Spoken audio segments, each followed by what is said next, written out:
Welcome back to the channel, family. Before we dive into today's massive story, if you're new here, make sure you hit that subscribe button and turn on those notifications so you never miss an update on Orlando Pirates and all the latest happenings in African football. And if you're already part of the crew, show some love by smashing that like button and sharing this video with your fellow Buccaneers. Your support means everything and helps us bring you the best content possible. Trust me. You don't want to miss what we're about to discuss today because this story has sent shockwaves through the CAF Champions League and has everyone talking about Orlando Pirates once again. Let's get straight into it. Orlando Pirates have found themselves at the center of a major controversy that has resulted in disciplinary action being taken against AS Vita Club from the Democratic Republic of Congo. The incident, which unfolded during the CAF Champions League campaign, has led to one of Lupopo's key players receiving a ban after Pirates officially reported the matter to the Confederation of African Football. This development comes at a crucial time in the competition and highlights the Buccaneers' commitment to fair play and adherence to the rules that govern African club football. The situation began during the group stage encounters between these two teams, where Pirates' technical team and management noticed irregularities that they believed warranted further investigation. According to sources close to the matter, the Sea Robbers compiled detailed evidence and submitted a formal complaint to CAF, outlining their concerns about player eligibility and documentation. The fact that this report was filed during Patrice Motsepe's tenure as CAF president adds another layer of significance to the story, as the South African football administrator has been vocal about his commitment to transparency and proper governance in African football. Pirates' decision to take this matter to CAF wasn't made lightly.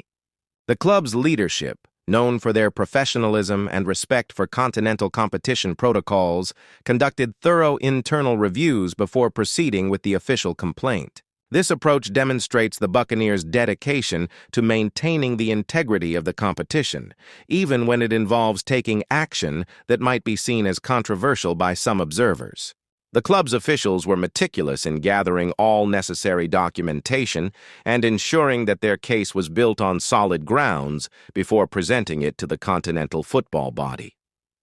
The player in question, whose identity has been confirmed through official CAF channels, was found to have violated specific regulations governing player participation in the Champions League. While the exact nature of the violation has been the subject of much speculation, what is clear is that CAF's disciplinary committee took Pirates' complaint seriously enough to launch a full investigation.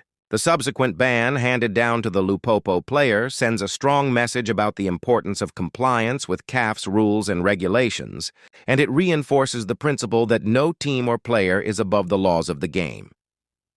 For Orlando Pirates, this development represents both vindication and validation of their concerns. The club has consistently maintained that they were simply seeking to ensure that all teams competing in the Champions League were doing so within the established framework of rules. Pirates management has emphasized that their action was not about gaining a competitive advantage, but rather about upholding the standards that make African club football credible and respected. This stance has earned them praise from various quarters within the South African football community, with many observers commending the Buccaneers for their principled approach to the matter. The implications of this ban extend beyond just the immediate competitive landscape.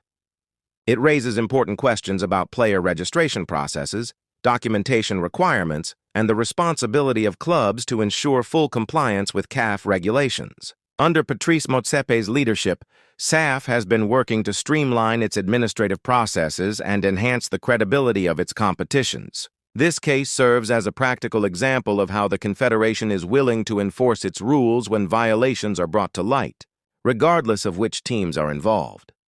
From a sporting perspective, the ban affects the competitive balance in the group, particularly for matches involving AS Vita Club. The absence of a key player can significantly impact a team's tactical options and overall performance, especially in a competition as demanding as the CAF Champions League.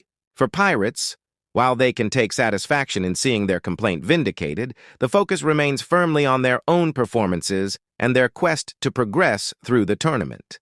The Buccaneers have been in impressive form domestically and have shown glimpses of their quality in continental competition as well. The reaction from the Congolese football community has been mixed, with some supporting CAF's decision as necessary for maintaining standards, while others have questioned the severity of the punishment. However, what cannot be disputed is that CAF followed its established procedures in investigating the matter and reaching a determination. The disciplinary process involved reviewing all submitted evidence, giving AS Vita Club an opportunity to respond to the allegations, and then making a ruling based on the facts presented. This procedural correctness is crucial for maintaining confidence in CAF's governance structures.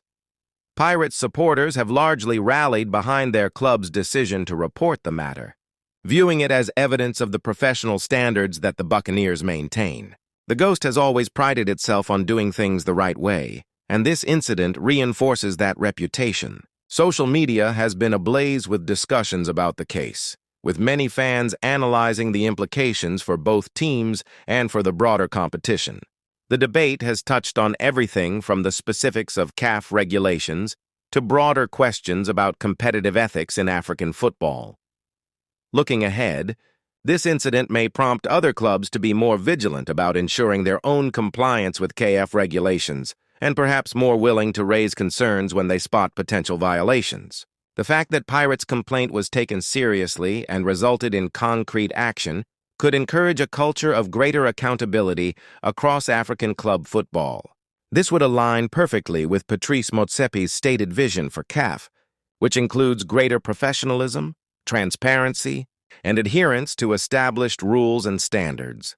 For AS Vita Club, the ban represents a significant setback, but it also serves as a learning opportunity. The club will need to review its internal processes to ensure that similar issues do not arise in future competitions. Continental football at the highest level demands meticulous attention to detail in all administrative matters, and clubs that fail to meet these standards risk facing similar consequences.